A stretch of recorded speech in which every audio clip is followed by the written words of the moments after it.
Soy Antonio Sala y este es el tercer vídeo de un caso de estudio sobre la regresión lineal por mínimos cuadrados. Habíamos visto la interpretación estadística, la varianza residual del error y la varianza de los parámetros estimados, y ahora, en el caso de tener un mal modelo, vamos a ver si podemos obtener un modelo simplificado mediante regresión por componentes principales.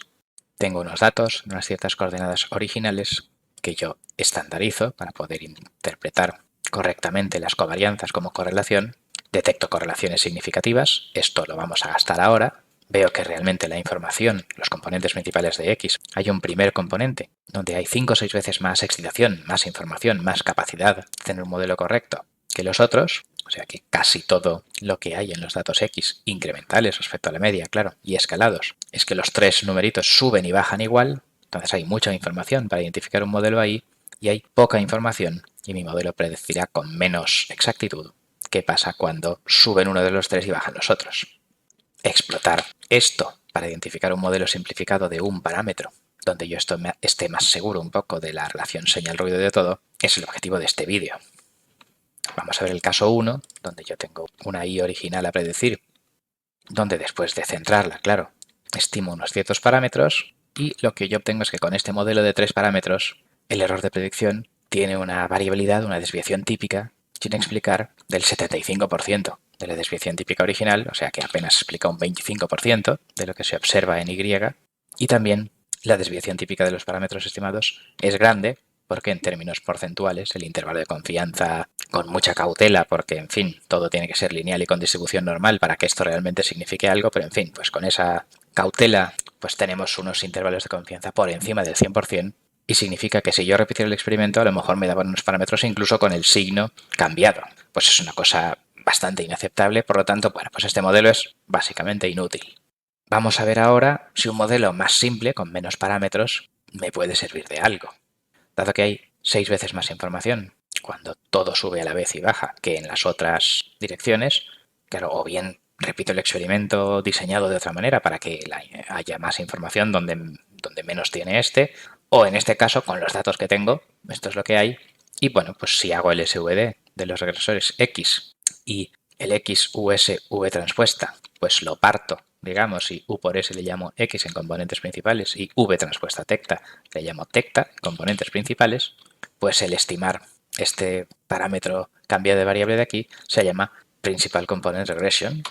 Claro, es lo mismo decir que X Principal Component es US, pues que sea, como V por V transpuesta es la identidad, pues US es lo mismo que X por V.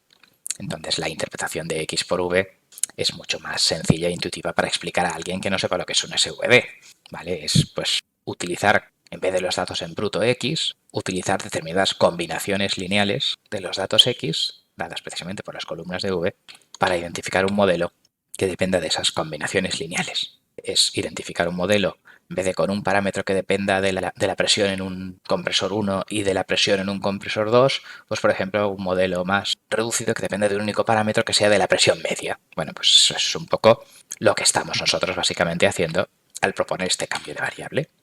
Bueno, pues aquí tengo mi X en Principal Components y mi tecta en Principal Components, pues claro, es la pseudo inversa por los datos que yo quiero predecir, Y, donde Y no tiene ningún cambio de nada, ¿vale? Porque el cambio solo ha sido en X, y me da estos numeritos que, claro, pues que, bueno, pues tienen otras unidades. Realmente, claro, son pues los parámetros originales multiplicados por V transpuesta. Los que yo había obtenido con la pseudo inversa antes del SVD, pues si los multiplico por V transpuesta, pues me dan efectivamente estos de aquí. O sea que al final estamos haciendo lo mismo, es un mero cambio de variable por ahora irrelevante o trivial, porque la predicción me va a dar exactamente la misma que antes y el error me va a dar exactamente lo mismo que antes, y efectivamente la desviación típica del error es de 1,81, y si voy antes sin todo este lío de componentes principales con la pseudo inversa y los mínimos cuadrados de toda la vida, pues efectivamente la desviación típica del error era también de 1,8123, coincidente hasta el último decimal con este, porque la predicción del N42 y el error del N43 son exactamente el mismo, porque solo hemos hecho un cambio de variables en los datos de entrada, y obviamente pues la capacidad de predecir de un modelo de mínimos cuadrados va a ser la misma, tenga los datos de entrada en voltios o en milivoltios. El coeficiente se multiplicará o se dividirá por 1000, pero es el mismo modelo. Claro, por eso hemos escalado y normalizado, porque al final todos los numeritos realmente significan lo mismo. Y lo que ocurre es que, bueno, pues que en estas nuevas coordenadas, pues tienen cierto interés teórico y también un cierto interés técnico, que es lo que queremos ver ahora.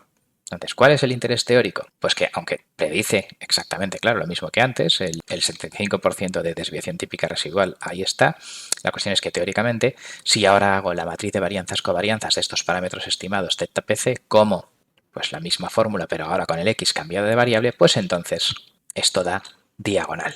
¿vale? Es un poco lo que en control llamamos desacoplamiento SVD, pues en identificación le llaman principal component regresión, y es ese cambio de variable que hace que el error de estimación en cada uno de los parámetros sea no correlado, ¿vale? No tenga correlación con el error o el ajuste de identificación de los otros parámetros, ¿vale? O sea, hemos un poco como desacoplado el problema de identificación en las direcciones perpendiculares de la información disponible X, y cada uno identifica una cosa, y su desviación típica, claro, que es la raíz cuadrada, pues es de 0,28, 1,21 y 1,82, y que curiosamente es inversamente proporcional a los valores singulares de la información X, ¿vale? O sea, los valores singulares de X, pues había uno que era 5 o 6 veces más grande que los otros. Entonces, pues este estimado del θ principal components será 5 o 6 veces más preciso que los otros dos. Esta desviación típica de los parámetros estimados es 5 o 6 veces más pequeña que la de los otros dos. Esto que eran los valores singulares de S por esta desviación da constante, o sea que doble de información, doble de valor singular de S, mitad de incertidumbre en el resultado de la identificación. Y gracias a este cambio, pues un poco son perpendiculares, cada dirección de la información está asociada a un parámetro de estos θ principal components separado y un poco incorrelado con el resto.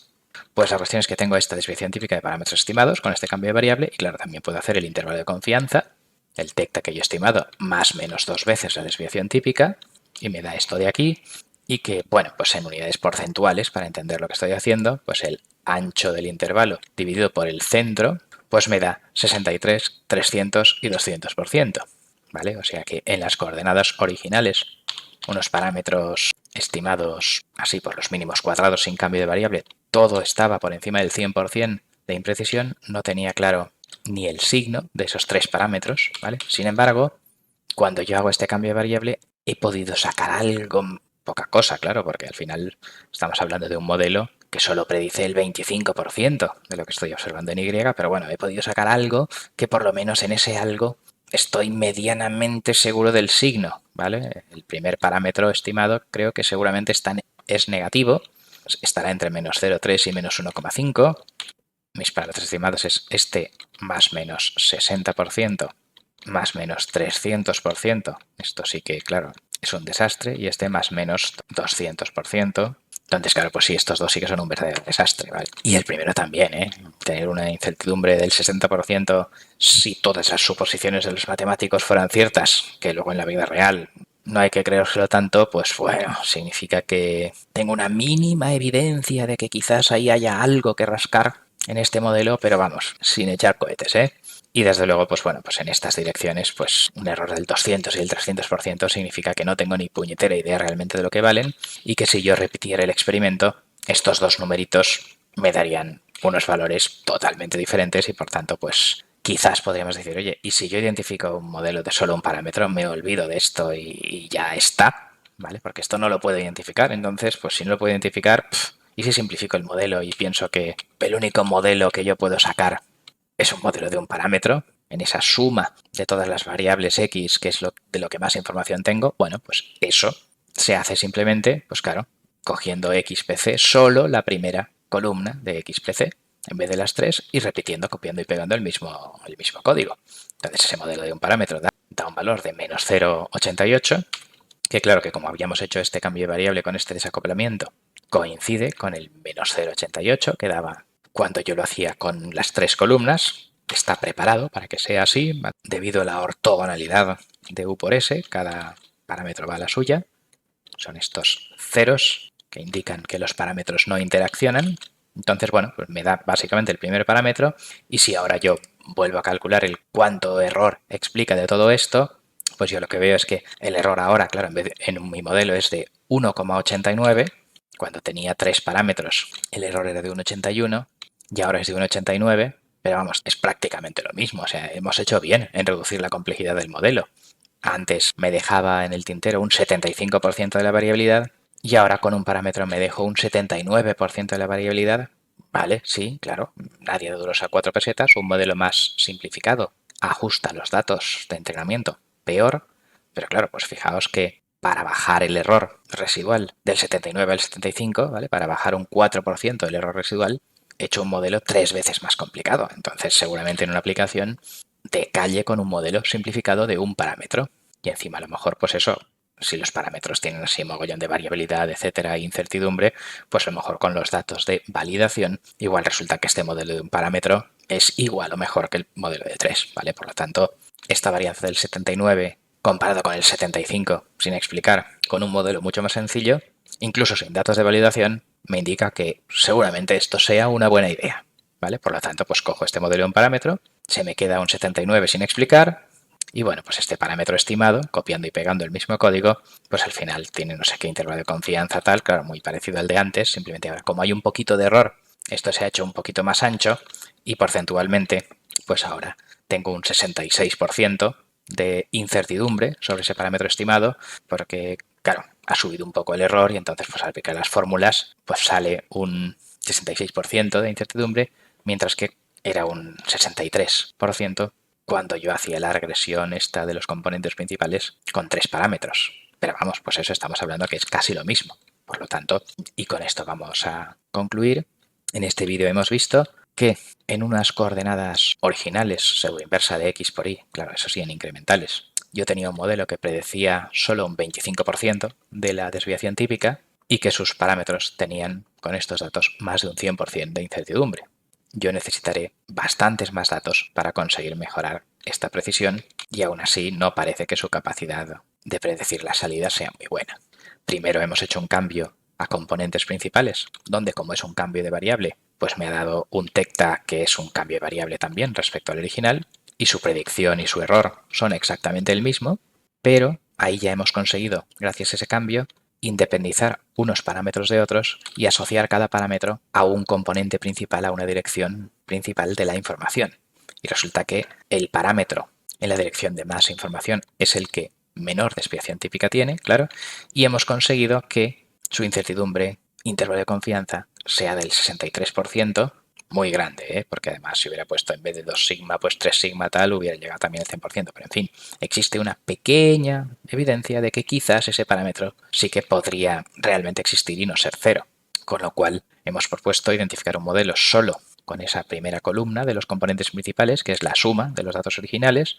y entonces pues ese modelo tiene un poquito más de error, en vez de explicar el 25%, explica solo el 21% de la variabilidad observada, pero bueno, el de 3 parámetros tampoco lo hace mucho mejor, no merece la pena esa complejidad, y en ese sí que ya modelo de un parámetro, pues tengo una confianza de ese 66% en su precisión, que igual no toca cero, y bueno, pues si ese modelo de un parámetro sobre datos de validación, pues también explicara un 20% de lo que está ocurriendo ahí, pues igual podría concluir que es el modelo correcto y que hay un modelo lineal que explica el 20% de lo que ahí está pasando con un único parámetro y que no parece que modelos lineales más complicados ayuden a explicar mucho mejor nada de estos datos.